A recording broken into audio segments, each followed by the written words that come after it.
Hello and welcome to the Gambling Files podcast, the podcast that's got a shiny new website that it wants you to go and look at. Yes. I'm one of your hosts, John Bruford, joined by your other host, Fintan Costello. Fintan, hello. So what I love about this is like Schrodinger's website. Maybe it's live, maybe it's not live. And It'll be the live. goal for the listener is go check the website and see if it's live or not. And if it isn't, email John and say...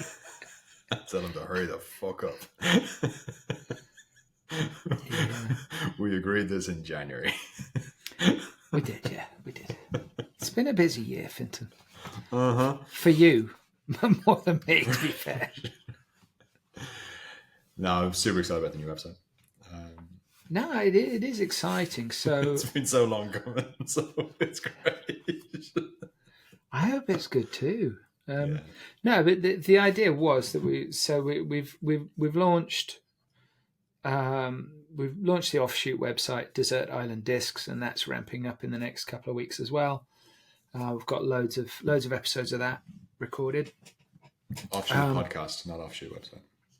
Yes, that's what I said. So we've got offshoot podcast. That's sorted, and it's got a landing page now on the newly sexy website.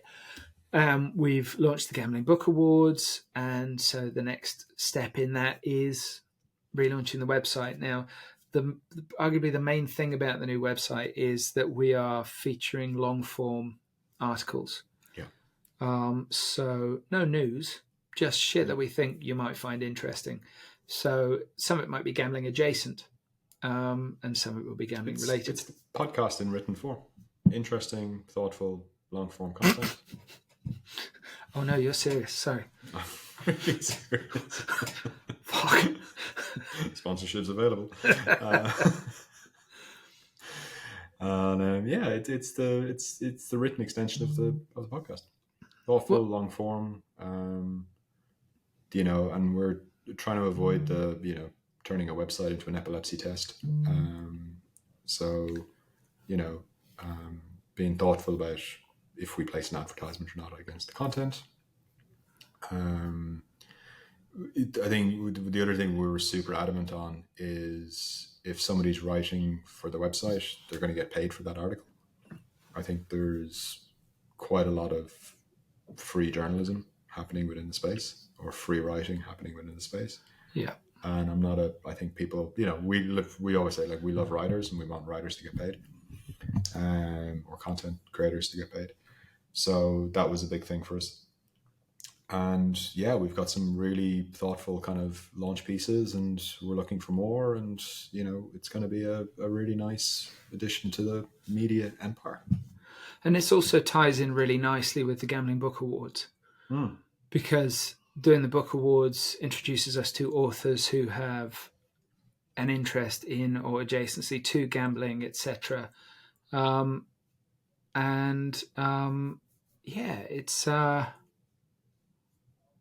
It provides us with a new pool of talent, people that we can commission, people that we could use excerpts from the books, we could do interviews, we can do all sorts. So we've got lots of plans. We've got lots of plans for this. Yeah, I think it's going to be pretty sexy. I think so. One of the things we're going to be kicking off with is doing a history of playing cards, which was inspired obviously by the podcast. Mm-hmm. And the episode we did with it was Daniel Crouch, wasn't it? Yep. That was a head fuck, that episode was. Mm. I learned loads. Like, you think you'd know where things come from and stuff, but no, I didn't. So we followed that up with a deeper explanation, and so that's the kind of thing we're going to be looking at, and things that are just interesting. So that's the plan. So check it out at www. Do you know the URL, Fintan? thegamblingfiles.com. Jesus, you're good. Do that. Now today's episode. Mm-hmm. This is different. This is because we're recording this before we actually record the episode. Normally we record the intro afterwards so we can say, so this episode's about blah blah blah, so people can see if they want to listen to it. Mm-hmm. But today we're like, could be about anything, couldn't it? Could be anything. What do you think it's going to be about? Well, if I look ahead in our content calendar, Have you got a content calendar? I have a feeling. Well, we both do, mate. I have a feeling it's going to be probably talking about something affiliate related, or whoever this lady is, something digital wellness related. So yeah, it could be either of those two topics or a third one. Who knows? What are you looking at?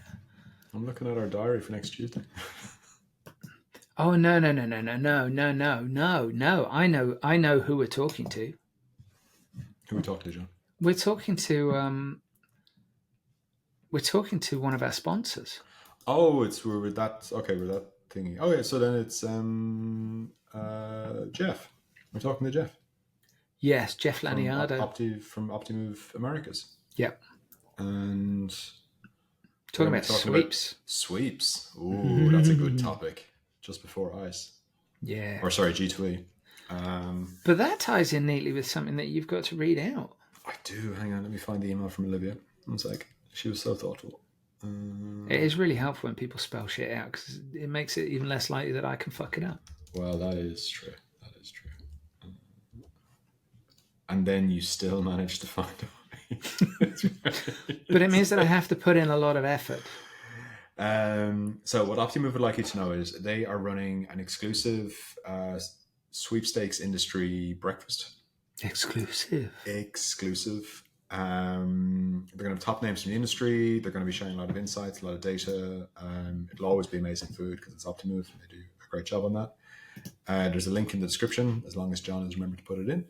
And please, if you're in the sweepstakes space or sweepstakes adjacent, register, get yourself down there and enjoy some food and pick up some knowledge. There you go. Can't say fairer than that. But before you do that, have a listen to this episode because, it's also good. Yeah. And relevant. Yeah, sneak peek of what's going to happen. Yeah, you'd be able to go into the breakfast meeting and be all like, you'll have a load of questions that we'll probably give you in this podcast episode. You'll go in there, you'll strut in there like Billy Big Bollocks, and you'll go, so, have any of you seen Cobra Kai? Oh, and they're going to have David Jumper there from Arb Interactive, Matt Kaufman from Eliers and Krychek. So that's going to be, that's some interesting speakers. Yeah, there's some brains there. For sure. Not that there wouldn't be without them, I get it, but it's insightful. That's it, insight. That's it. It's a good job. You're here to add the insight to us. The words. It's also worth mentioning our other sponsors. We are also sponsored very kindly by Clarion Gaming, organisers of ICE, which is coming up in January. And sure is. We love them long time. We're also hosting the Gambling Book Awards at ICE. And if you want any information about that, go to www.gamblingbook.awards.com. It's something that's completely unique, totally new to the industry. And luckily, Fintan's involved. So what could go wrong? Everybody wins. And finally, last but certainly not least, we're sponsored by Every Matrix. Now, Fintan, just give me a moment. I've just got to get my Every Matrix thing in front of me. Do you know what Every Matrix have done, Fintan? What have they done, John? Do you know what they do, I should say, probably? I do know what they do. They specialise in delivering advanced turnkey platform technology to the global regulated iGaming and lottery industries with outstanding results. That sounds exactly like what they do, yeah. But Fintan, that feels like there's more. Fintan, I'm not lying to you when I say they're powering the world's biggest brands. They are, for sure, in multiple jurisdictions. They are solving your biggest challenges. Well, I don't know if it's not my biggest challenge. He's called John. You'd be lost without me, Fintan. Sure. It would be success after success, and you wouldn't know what to do with yourself. My memento mori. Just keep me humble. I'm your anchor. I'm keeping you grounded. Or underwater, one or the other. And they are taking your business to the next level. They would. If I was in that business, they absolutely would take it to the next level. Every matrix, Fintan. Mm-hmm. Everything is possible. Nice. Never a truer word said on this podcast. I agree. Well, there has been a lot of truth on this podcast. So, too much for the BCG. Running gag. Oops. Yeah, you should be careful or you'll stop getting their emails. They wouldn't dare. You know who I am. Yeah, you're that twat Bruford's friend. Oh. Anyway, so this episode we're meeting Jeff Laniado and talking sweeps. Brilliant. So, enjoy the episode. We're joined by this week's guest, the appropriately named Jeff Laniado. I say appropriately because that's his name. Jeff is Director of Sales for Optimove. Now, Jeff, can you tell me what's the difference between a Director of Sales and a Sales Director? Big differences. The order, namely, is the sequence of words is the biggest difference. No difference. Been here about 6 years, and I've been representing the U.S. and Canadian market for Optimove. I'm based out of the New York City area, and excited to be chatting. I hear people tell me the Joe Rogan of the gaming podcast world, and I do see the resemblance. We do share a barber. They're both short. One of us could kill you, though. You choose which one. Jeff, I've got a question for you, and this is to just frustrate people who are just listening to the audio version. What's the shirt with your name on in the background there? Number 9. It is it's a hockey jersey. So grew up playing hockey in New Jersey, and still am trying to relive my glory days playing well into my 30s. And I played for the U.S. ball hockey team earlier this year. Traveled up to Buffalo for a tournament, and when you say ball hockey, is that what people also call field hockey? It's not like... No, it's not. So in the UK, people kind of think it's field hockey. So no, it's basically ice hockey on foot, on shoes. So you run around. Very big in Canada, pretty big in the US. So is it like an ice hockey stick? Yeah, everything's the same. Gloves, helmet, stick, puck, but just the ball on foot. Not on rollerblades, right? Correct. Wow. Okay, that's cool. I've never heard of that. Well, I mean, street hockey is essentially that. Yeah, that's right. So they have it in London too. I have played in the UK. Oh wow. Okay. So you're an international athlete. Sure. That is pretty cool. How many international athletes have we had on this podcast, Fintan? A few. I'm sure. We have. I can only think of one. I've raced abroad. For your country. Oh no, you're ridiculous. That's the key. Way better than me. No, I can only think of one, and that was actually on the Bruford Files, not the Gambling Files. That was Matt Brown. Interesting. Well, this is cool. Our first international star. Nice. Yeah, I like that. So Jeff, we've before this episode we were doing the ad read. And the ad read was talking about the Optimove are hosting a breakfast at G2E, all about sweepstakes. And sweepstakes are obviously, a very hot topic in the US. And, obviously you've got, prediction markets, but straight behind that right now, sweepstakes are a solid, this is a big business.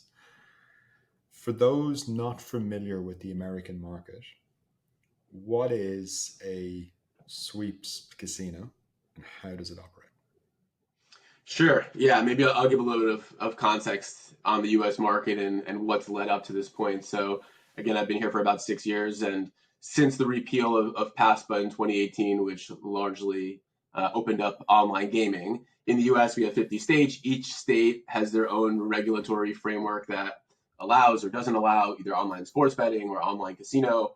And over the last 6-7 years, online sports betting has become fairly pervasive. I'd say high 30s out of 50 states have online sports betting, but online casino has been very limited. So depending on how you measure it, 6 or 7 states have online casino. A few very small states in there. It's largely Michigan, New Jersey, and Pennsylvania that have online casino. And so there's this pent up demand for online casino that we have not been able to push through the regulatory framework in each state. And there's also just the economics of casino being a more profitable business than sports betting. And so I won't use the L word that rhymes with schmoophole, but there is this, legal opening that online casinos have taken advantage of that allows them to operate an online casino model through the under sweepstakes law. So zooming out for a second, I think the most famous example of sweepstakes is McDonald's. So McDonald's runs, I don't know how often they still do it, but when I was a kid, it was every year they would run the Monopoly promotion, right? You go to McDonald's, you buy a cheeseburger, you get a ticket. With that ticket, you have a chance to win $1 million. That's sort of the exchange effectively. But McDonald's doesn't have a gaming license, right? McDonald's doesn't have to go through the scrutiny and the regulation of being an online gaming operator, but I buy a burger and I have a chance of winning money or a free burger or whatever the prize is. And the reason that they're not a regulated casino or sportsbook or online operators because they operate under this sweepstakes law, which has been around for decades, and it allows companies to run sweepstakes. There's a bunch of different criteria they have to meet, but they can have these giveaways. And the way that it works in the sweepstakes casino world, bringing us now forward to what's happening now, is essentially there's 2 different currencies. I can go on a site, I can make a purchase. Typically, they use the verbiage of gold coins and sweeps coins. I can make a purchase of gold coins. This is social currency, can be still used for slot machines and to bet on sports and to use for live dealer. And as a reward for the gold coins purchase, I'm getting sweeps coins. And the sweeps coins can also be used for live dealer or slots or sports. And those sweeps coins can typically be redeemed for real money. So if you go on the website of any of these sweeps casinos, it looks and feels just like a real casino. But because of this sweepstakes model, because of the sweepstakes economy, it's operational in a number of different states. Understood. And, it's been around for a long time, but it's really only in the last number of years, like VGW or Chumba or one like been around. They've been in this for like ages, right? But it's really only in the last, say, 3-4 years that it's really skyrocketed. What do you think's changed there? What do you think's driven that? I mean, I think part of it is just like the lack of online casino regulation over the last several years, right? There is this white space for online casino where a vast majority of the US, if they want to go online and play slots or play blackjack and table games, they don't have the opportunity to do that in a legal way. So there is this opening. And then I think at some point it kind of snowballed, right? There's more B2B platforms that are out there that are supporting it. There's just more technology. We work with different platforms that can get you up and running in a very efficient manner. I mean, the bureaucracy that goes into being an online casino, a regulated online casino in the States is intense. It's a very scrutinous process. You have to go state by state for the states that allow it. There's license holders. It's a very intense process. The process to become a sweepstakes casino is very much lighter. And so the barriers to entry are low. And I think, over the last few years, we've seen, obviously, VGW was at the forefront of it, but, we've had a few other disruptors to the space that have really jumped in. It's very polite. The barriers of entry are low. Yeah. But Fintan, you when you were pushing Bonus Finder into the US, you had to the barriers to entry for affiliates in the US. You had to fill out some forms, didn't you? Yeah, for sure. Like it's like with like so I totally get it. Like the level of paperwork required to be a licensed affiliate. In fairness, it's a lot of it's very similar to what you have to be a licensed operator. But then with the operator, all your suppliers, all your game providers, everything that feeds into your platform also needs licensing. So it gets massively complicated, where we were just like one small company with a small team. So it was very, very simple. In a way, it was 5% of the paperwork. But it was kind of the same forms, just less people having to submit, or less companies, or whatever. But yeah, it's a torturous, and look, it goes back to legacy US history of organized crime in the gambling industry, and trying to keep that out is kind of the context for that. Do you think it's, when you say it's trying to keep it goes back to organized crime? Do you think it's like being a doorman, stopping people coming in saying, well, it is because have you got any weapons on you? No, you should take these in. Then it's a bit rough in there.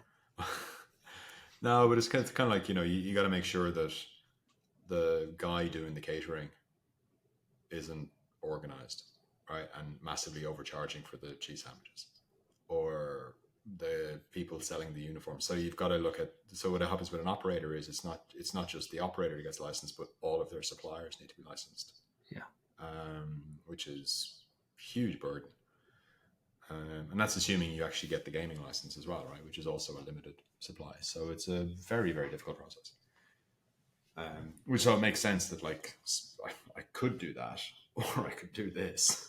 So like from a business model perspective, it seems far more attractive, for sure. So obviously with lots of news, so there's kind of a classic cycle, right? There's the gambling industry, I always say, isn't very original, but it's really good at copying good ideas, right? So obviously, the barriers to entry, software providers, everything's more sophisticated. So it's never been easier to launch a sweeps casino. Everybody has been piling into the market for a while now.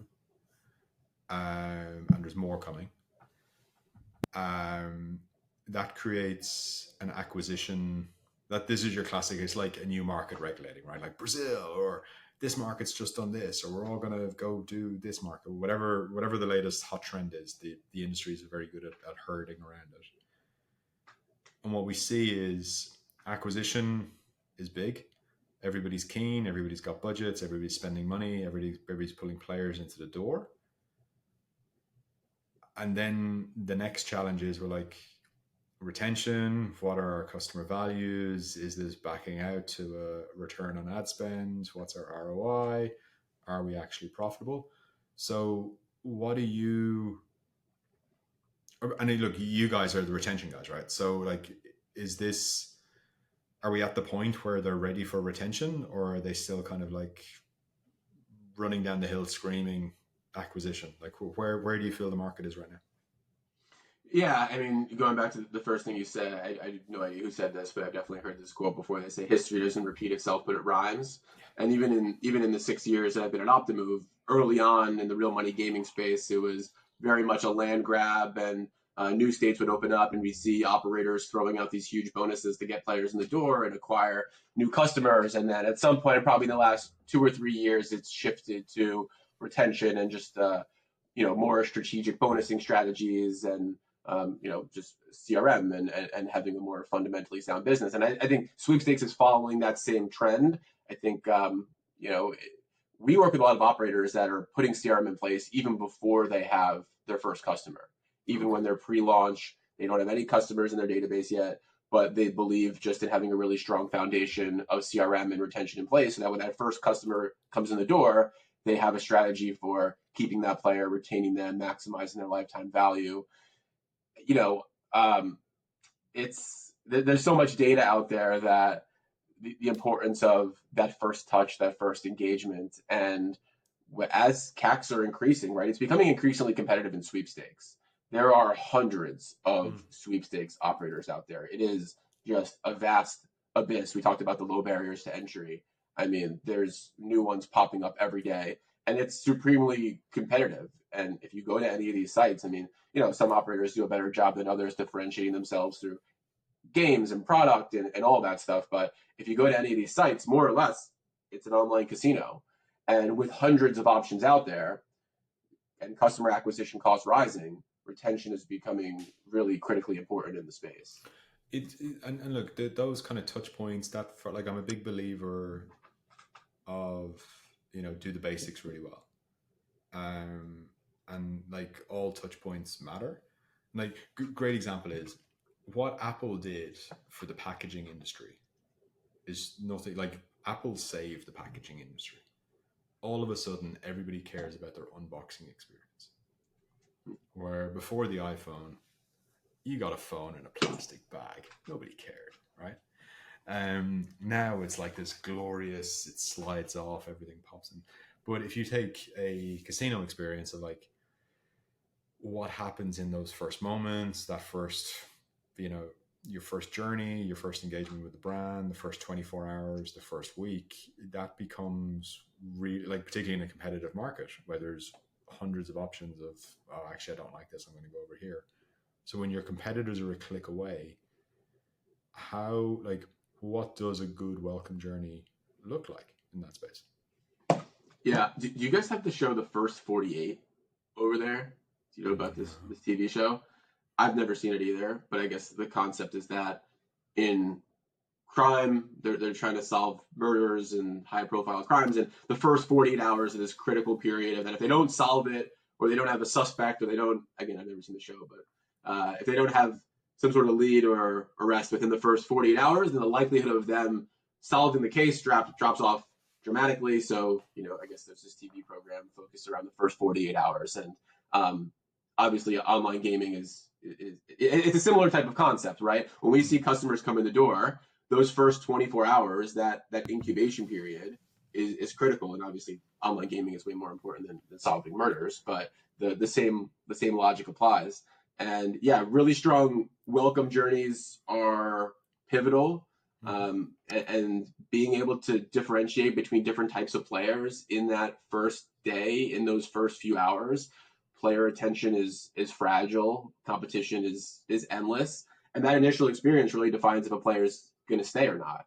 Again, we sit in the middle of the sweepstakes industry. We collect so much data, and the same data applies for real money gaming too. But the players that end up being really long tail, high value players long term, a high majority of them are making their first purchase in sweeps, and making their first coins purchase in that first few hours of registering.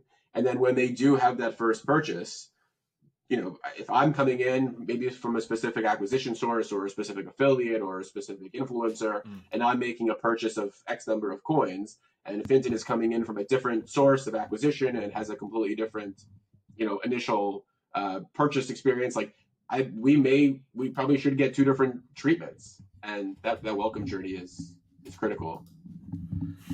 Sorry, John's fixing his microphone. No. Okay. It's really loud, mate. Is it really loud now? It was, yeah. I think I know which side the volume loudness is then now. Is that better? Yeah.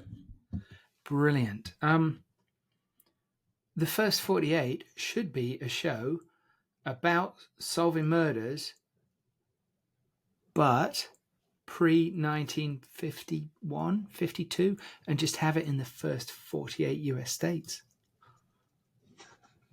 I just assumed it was some sort of Star Wars spin-off. It feels like the first 48 feels like some sort of Star Wars Stormtrooper battalion or something. Spot the nerd. I didn't know where you were going there. I thought you were going to try to combine them solving a murder, but also retaining them as a sweepstakes player in the same show. I do see some potential for an Optimove series, though. Yeah. LinkedIn, the series. So there's a murder, but you've got to then tie in what the murderer taught you about B2B sales. Yeah, we like to talk about positionless marketing. You can be a part-time detective and a part-time marketer, and we can combine it into one show. There we go. My God, who did this? The positionless murderer. Let me run the reports because I've got all Positionless murderer. Right. Also, it always gets me in these shows where the lead detective always has to say to somebody, run their financials. What, like you're not doing the fucking basics? These people can't think or breathe unless you tell them to. God. Anyway, it's by the by. I was thinking about packaging, actually. You had to bring up Apple packaging. You know, my brother works in the packaging industry. Do you know that? Oh, really? He does, yes. And every couple of years there's a packaging expo at the same time as G2E. And so I see him sometimes in Vegas because I don't see him very often because he lives in the States. But I was thinking it was a really interesting comparison you made. Apple saved the packaging industry. So I was thinking about the innovation that Amazon made, which I actually think is massive. And I was thinking about this just the other day. The box. No, not just that. The tape. The degradable, recyclable tape. That is a business that's like, okay, there's going to be shitloads more of this in use. We have to do something before the critics arrive. Well, it's more than that with the tape. It's also the anti-tear tape, right? So it's... Yeah, it does like 3-4 different things. It's absolute little bit of genius. Do you know who's also making a fortune, since we're just doing like little niche businesses? We will get back to you, Jeff, I promise. The guy who invented the bag that you put your phone into that blocks signals. So he saw a Chappelle show. And Chappelle, or there was a quote thing, interview with Chappelle, and he was giving out about people recording his like open mic nights and stuff like that and then putting it on the internet. So he's kind of working out jokes, and it was really ruining his experience. And so the guy had this product, and he went and found Chappelle and said, "I will use this at your events." And so Chappelle was the first one to roll this out, where like everybody in the audience had their phone in this baggie. And then all the comedians and stuff started doing it. But then he pivoted to schools. And so now, like, so many schools in the US are forcing the kids to, because the kids aren't talking to each other anymore in schools, because they're all on their phones. So particularly like the freshmen and stuff coming in, they're all nervous, not talking to each other, everyone's on their phones. And so phones become this massive disruptor or massive issue, in particularly in high school. Do you listen to the MFM podcast? Yeah. Is that where you heard? Yeah, me too. I just heard this one. Super cool. Super cool. Yeah. But the point about the Amazon packaging was that they recognized that there was this bulk area, this huge high volume package area, and that they had this thing that was going to affect it. And it was going to affect the viability of recycling the cardboard in their massive increase. And obviously it's still pre-COVID, so they didn't see that coming, but it just turned out to be particularly salient. And so more cardboard is able to be recycled and blah, blah, blah. So it's kind of, Apple may have saved the packaging industry, but Amazon kind of gave it CPR. My analogies aren't good lately. On the outside of the packaging. Like, that's just, oh my God, he's getting an Amazon delivery. All right, that's brilliant marketing. It's like remember like when Hotmail and stuff first came out, it's like sent by Hotmail or sent by Apple Mail or sent by Gmail. They auto-added it as a signature. The Amazon packaging thing was the exact same idea. It was super smart. That's why they're, billionaires, and we're here. Humble. Go on, just say wait it. till the positionless motor takes off.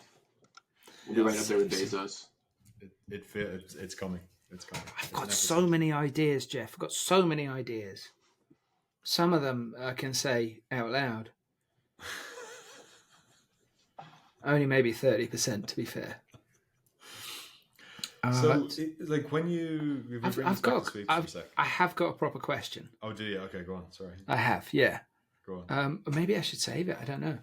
But Jeff, you're the first person I think that we've had on this that might be in a position to answer this question. Hence, you're the first person I'm asking it to. There's so much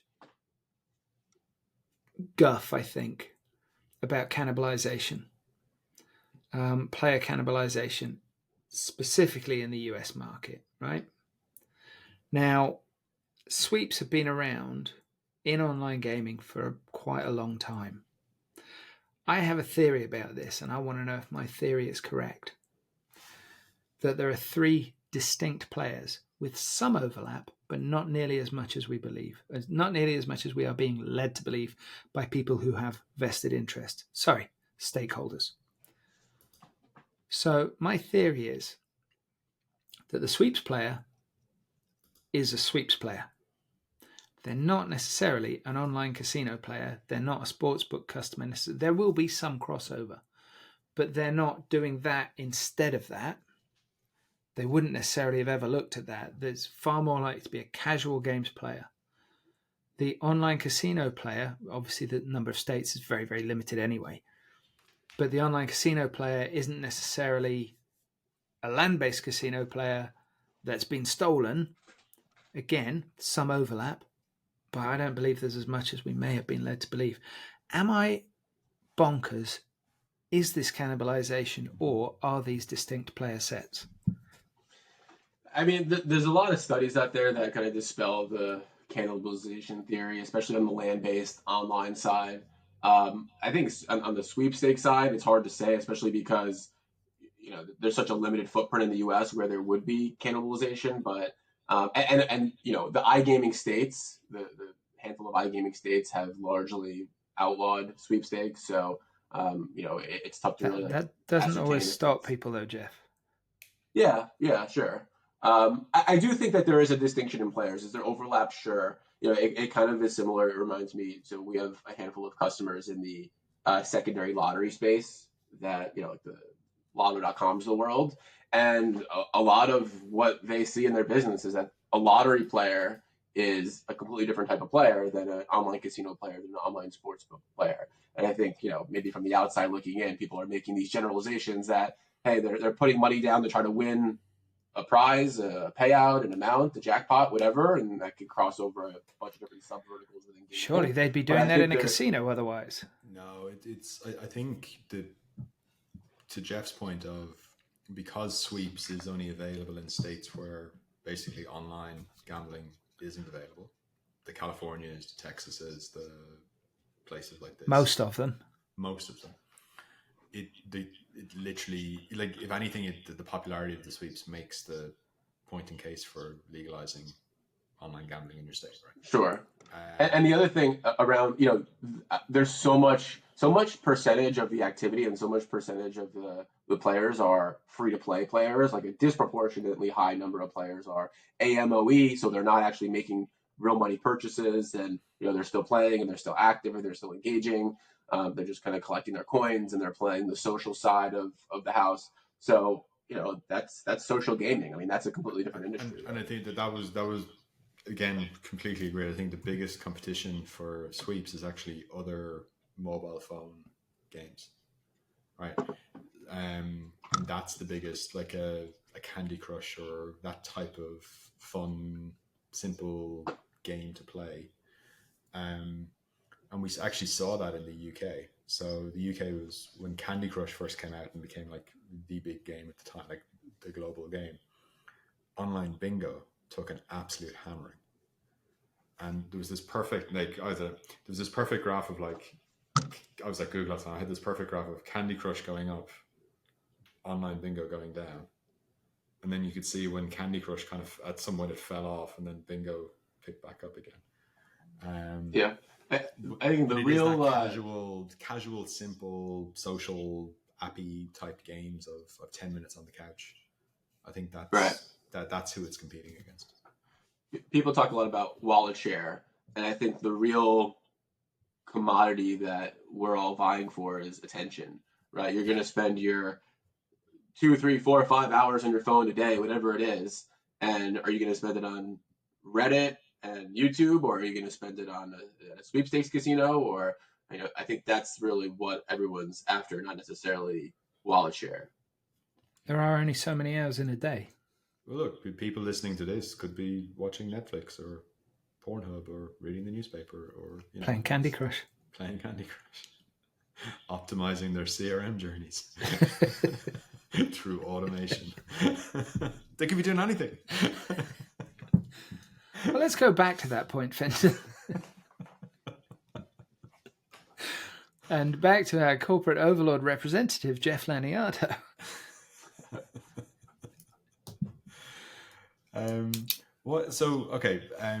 So you're saying the patterns, and obviously the game mechanics and the business models are different, but it rhymes. From a CRM perspective, in terms of metrics or engagement methods and all that kind of stuff, everything's if you're in the gambling industry, this is going to feel very familiar, or are there subtle nuances or tweaks? Yeah, there's a lot of similarities. I mean, there are nuances, especially around the high percentage of free-to-play players and AMOE players. I mean, I think that's, going back to the welcome journey in the first 24 hours and how critical that is. I mean, understanding the different types of players, the player personas really early on is key. And I like to use a lot of analogies. This one's a little racy, I guess, but it's a lot like dating. It's a lot like a first date, right? And making a good first impression. And I think to stay with the dating analogy, a lot of operators treat first-time depositors, first-time purchasers as one-night stands. And, to really build this sustainable relationship, to build out high lifetime value players, you have to engage with them in a personalized way, tailor the content to them, celebrate milestones and anniversaries, to keep the dating analogy. Divorce them, take half their assets. You haven't thought this one through, mate. Don't use this in G2E. Jeff, I do have a question related to something you brought up just now. So I'm presently making a real mess of dating. Can I implement Optimove in my Tinder experience? Absolutely, yeah. There's an API to Tinder. No, I think my advice for you in the dating world is just don't say positionless murderer, and That's a good point. maybe don't share the link to this podcast with them. Yeah, exactly. Don't tell me I have a podcast. White middle-aged man with a podcast. That's exactly what the world needs. God damn it! I'm tired of being suppressed. Or if you're going to talk about the podcast, just say some people are saying that I'm the Joe Rogan of the gaming world. That's literally, but without the money. The ones that hate me. All the worst people. I do love that Rogan's podcast is often cited by people who are talking about how they don't listen to the mainstream media. They go to alternative sources for their news. And you're like, this is the world's most listened to podcast that generates $100 million in revenues. I'm not sure there is a more mainstream podcast than that. The breakfast thing that you're doing at G2E. What's on the menu? Yeah. What, are you actually serving breakfast, or is it just at breakfast time? So we are serving breakfast, and it is at breakfast time. Okay, is it a buffet or what? Yeah, we've done these before. Typically a buffet, omelet bar. Omelet bar is key. Little Nice. fun fact about myself, not that you asked, but You look like a man who eats a lot of eggs. I'm going to say that. Exactly. That's exactly right. You nailed If you're going it. to say Wow, that was egg white perceptive. omelets, I'm going to reach into the internet and I am going to slap you around the face. What's wrong with I didn't have this on my agenda, but I do a combination of egg whites and yolks. I probably have 5 or 6 eggs a day. You can just call that an for like egg. 25 years. But yeah, but my I don't want to say dream job, but like my job if money meant nothing and I had no family to support and I can just do it. I'd love to be just like an omelet bar guy at a resort. Just I never get tired of making omelets.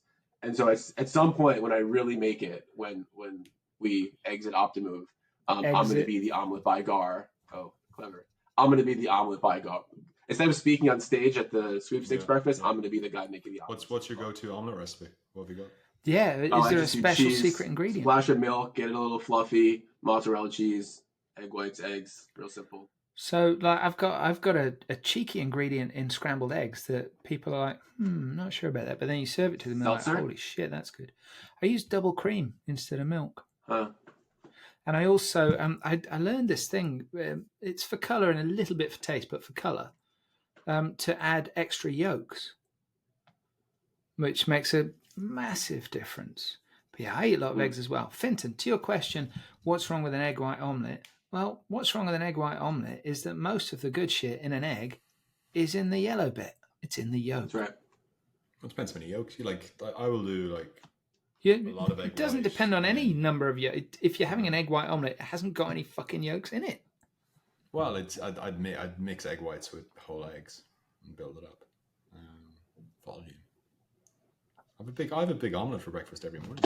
But Fintan, why not just use the whole egg? Because the whole egg, too many. Like if you have 5 or 6 whole eggs, that's quite a lot of fat. And I'm trying to put more protein, so I'll have say 2 eggs and then a lot of egg whites. Did you Sounds see like something he got from Rogan. Did you see Sounds Rocky? right. Rocky in the first movie when he's making his thing to drink in the morning. Did he separate the yolks? Did he fuck? Do Put I the whole look thing in like there. Rocky? Do you see? Do you weight I've want got to? Do you want to look like Rocky? Weight I got to lose. Dude, like, okay, if you want to build some muscle, I'm just saying here, I'll you ask might Jeff. criticize how I eat. You might criticize how I eat, but the one thing I'm very good at is building muscle.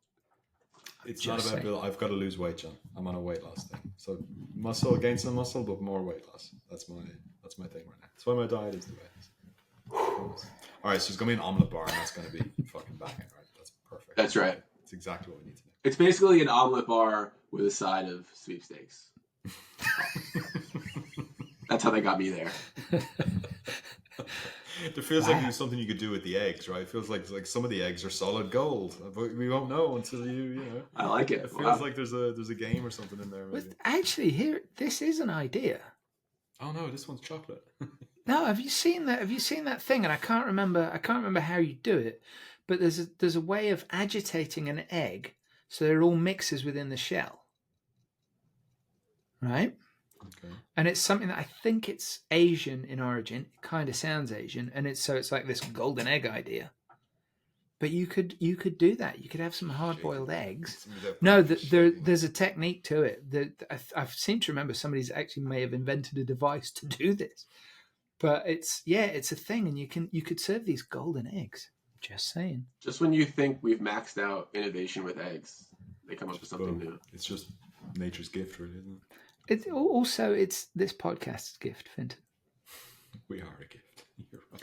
And we just keep giving. And we never ask for anything much. Apart from our corporate overlords. Yeah, just sign here. Are you out of questions? I've got one. I'm just trying to figure out how to reword it.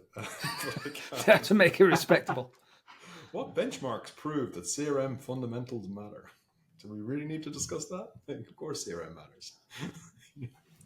No, but if somebody, let's rewrite it. If somebody was sitting on the fence of, I don't know, using CRM software, how can we just do it the old school way? We call people. Like, what's the, like, I don't know. This is, I'm not actually, forget this question. It's of course. Yeah, I can run with it a little bit. I mean, just use it. I can run with it. I mean, like we talk to a lot of operators that are early stage. They just launched. They haven't invested in CRM yet. And I would say the one thing that a lot of operators are not doing that they probably should be doing is just leveraging real-time data better, right? So we talked about like the first 48 hours, the first 24 hours, that critical period. Like when you're trying to market to a player without real-time data, if you're just getting data on a once per day basis and having no insight between these 24-hour blips of what a player is doing, it's like trying to have a conversation with somebody when you have earplugs in and you're not hearing what they're saying. I mean, like who a player is when they wake up at 9 a.m. that day is not necessarily who they are at 5 o'clock that afternoon. Like, if I'm a churn player, if I haven't played on the site in 45 days and I'm living in the churn life cycle, and maybe there's a scheduled email that's going to go out that says, hey, Jeff, we miss you. Here's 10 free sweeps coins. Here's your favorite game image. But I make a purchase before that email goes out, and now I'm active, and now I'm engaged again, and I've kind of reactivated myself. And you don't have that visibility into what I'm doing in real time. You're going to send that email out anyway. I mean, you're doing a couple things. One is just emotionally unintelligent, right? We're saying, hey, we miss you, and you shouldn't miss me. I'm here, right? It just has no like insight into what's happening at the moment. But probably more importantly, just from an economic standpoint, you're issuing bonus dollars that don't necessarily need to be given. And I think one of the things I said early on is just this refocus around generosity strategy and bonusing and kind of smart promotions. And nobody wants to be giving bonus dollars to players that don't need it. And when you don't have that real-time insight and you don't know what a player is doing in the moment, you just lack the ability to make those good decisions about what you should be sending players. Makes sense. So it looks like CRM fundamentals do matter, Fintan. I have it plugged in before I even launched. I'd be definitely in that other bucket. if I'm spending money, I'm going to make sure I'm getting every fucking penny of it back. Case closed. I feel like to tie the bow on the theme of the episode, we need like a snarky, put the sunglasses on, we solved the murder type of line. Explosions. Caruso. Explosions. Yeah. To the old Dr. Dre. Da da da da da. Beep, beep, beep. Beep, beep, beep. Beep, beep, beep. Oh god. I can feel my son cringing right now. It's like, Dad, stop this. You put this on the internet? Stop. You can do podcasts, Dad, but do them on your own. Never tag me. I am not your son online. Wow. So, Jeff, speaking off the record, what's it like working for Optimove? I love it. I mean, I can speak on the record. I mean, I've been here for 6 years. I like it a lot. It's a great product. It's a great industry. I was selling a software into the education technology space before this, selling to school districts and administrators, and these are my people in this industry. I feel like it's just it's a crew that I identify with more and have more fun with and enjoy. And yeah, it's a great company. I mean, I've recruited several friends and people in my network to come work here over the years, and yeah, I mean, I like it. That's cool. Do you think he was a little bit too positive there, though, Fintan? I actually believe every word of it. You think about it, right? You're selling to a school district. You're sitting on some crappy cafeteria bench, drinking shit coffee, or you're going to G2E with an omelet bar, right? It just doesn't stack up. Different worlds. Yeah. I get it. Okay, then if omelets are your big thing, then I've always thought that Vegas is a great breakfast destination. Well, it's the home of the breakfast steak, right? Yeah, plus, unlike in the UK, you can get poached eggs everywhere. Did I ever tell you this story, Fintan? I was in... This blew my mind. Cool. I was staying in Bill's. Now, some of my dodgiest stories have come from... started with that sense. I was staying in Bill's this one year. But this one, it's not a dodgy story. But I went out for a run the one morning, and I did like 7 or 8 miles, right? So I was reasonably fit at the time. I mean, I plodded up and down the strip in the dry, on the concrete. Punishment. So anyway, I did this run, and I went to have some breakfast after, and I knew I wasn't going to eat again until late in the evening. Right?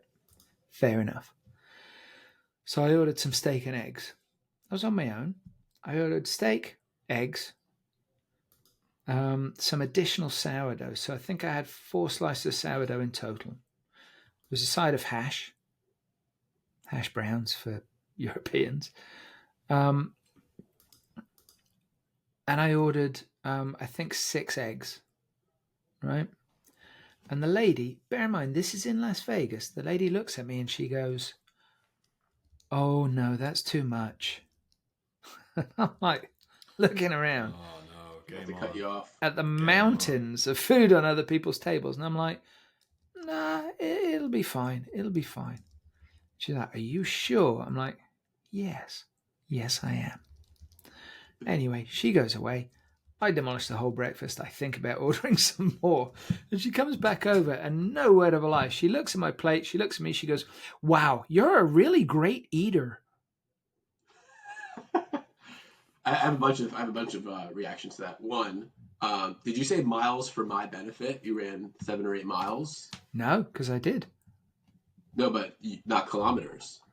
No, I'm in England. Well, actually, I'm in Wales. Did the English use miles and miles per hour and feet in inches? And then in other scenarios, it's all metric. So it's a flip. We like fucking with people. Mainland Europe is all metric. We don't like people to feel like they know what's going on too much. Got it. I didn't know if you were just pandering to me. Like, oh, that's miles. Otherwise, he'll lose the story. He'll have no idea what's going on. No, so I did 10 or 12K.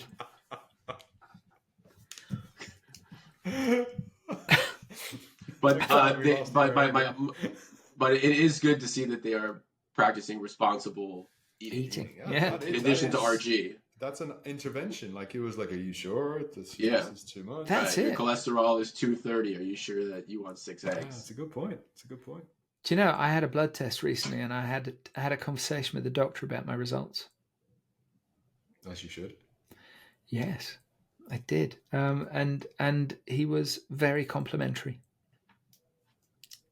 Good for He you. said, if you're thinking about buying life insurance or health insurance, now would be a great time to do it because any insurer would be delighted with these results. Just saying. I'm the oldest one here by a country fucking mile. Just saying.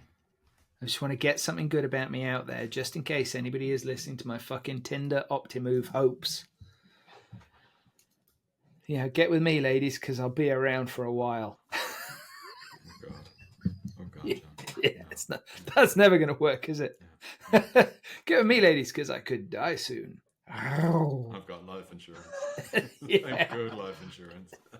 I'll pay off your mortgage if you kill me. And this is our segue into this is how the murder mystery begins, right?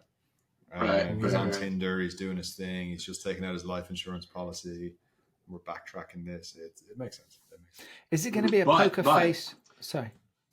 Oh, okay. In the episode arc, it's going to have us suspecting the girl, but it would be Rob from the first 30 seconds of the call who popped in and popped out. That would be the twist, the M. Night Shyamalan twist. Nice. Or it's Fintan. Just Fintan snaps. There's this whole backstory of why Fintan snapped. We could do it like the original Clue movie, where when that was really. Are you familiar with Clue? You're not going to be, are you? Board game. Yeah, where they did a movie of the board game, and the movie had multiple different endings, and you didn't necessarily know which one you were going to see. Yes, I remember that. There's actually a way to tell who the bad guy is in a movie or TV show now if they're using an Android phone. So Apple has this thing where they won't let you use an iPhone if you're the baddie. So the baddies are the ones using Androids or not using an iPhone. That's interesting because for years and years and years, you only saw Apple products in movies because they were the only tech provider that didn't require permission. So good guys and bad guys, but everybody used Apple products in movies. So it'd be a really weird thing if they've genuinely done that. That would just be fucking stupid. Unless like a Microsoft has like bought the sponsorship for like all the computers or something. But it's yeah. So you want to figure it out is whoever's got the Android phone. There were a few movies for a while where the villain always drank Maker's Mark whiskey. The most high profile of which was the first Sam Raimi Spider-Man movie, the Tobey Maguire one, the Green Goblin. Despite being this billionaire tech company owner, is drinking Maker's Mark, which you can buy in literally any off license in the US. Look, I was impressed by it. It's a strategy. Why not? He's saving a lot of money there.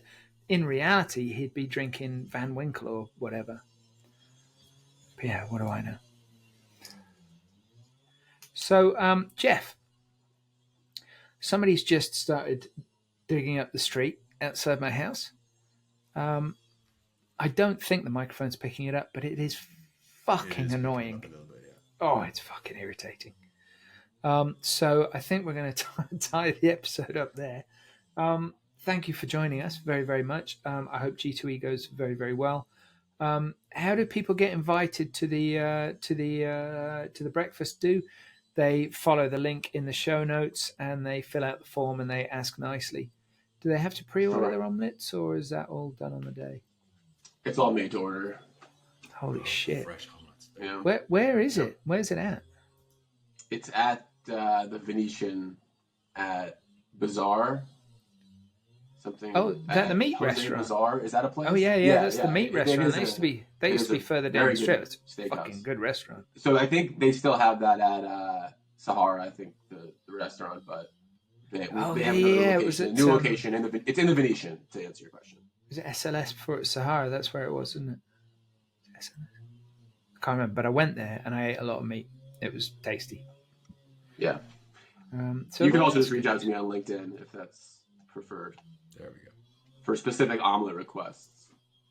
Okay, sweet. Well, Jeff's LinkedIn link will also be in the show notes, so everything's in there. Jeff, thank you very, very much for joining us. We appreciate your company and your golf balls. And again, for anybody that's just listening, they're on the wall behind him. If you've enjoyed this episode of the Gambling Files podcast, please find us on LinkedIn. Give us a big, juicy, succulent like. That nearly went wrong. You can find us under the name The Gambling Files Podcast. You can find us on Twitter under The Gambling Files. I think the handle is just @GamblingFiles. You can connect to myself, John Bruford, or Fintan Costello, also on LinkedIn. We're also both on Twitter. And you can find all of our previous episodes at www.thegamblingfiles.com. If you enjoyed it, please share. Tell your friends, tell your family, tell your colleagues, and we'll see you next time.